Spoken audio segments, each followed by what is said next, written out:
अफसोसनाक खबर से आगाह कर रहे हैं आपको। डेरा इस्माइल खां के इलाका जफराबाद में जाती दुश्मनी के तहत 3 अफराद को गोलियां मारकर कत्ल कर दिया।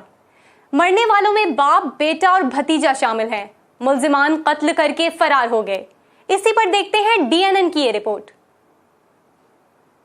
थाना डेरा टाउन की हुदूद जफराबाद कॉलोनी में नामालूम अफराद ने घर जाते हुए अफराद पर फायरिंग कर दी, जिससे बाप, बेटा और भतीजा मौका पर जाबहक हो गए। पुलिस के मुताबिक वाकया जाती दुश्मनी के तहत पेश आया और तीनों को घर जाते हुए घात लगाकर निशाना बनाया गया। एसडीपीओ हाफिज अदनान के मुताबिक पुलिस ने नाकाबंदी कर दी है और मुल्जिमान की गिरफ्तारी की कोशिशें भी जारी हैं।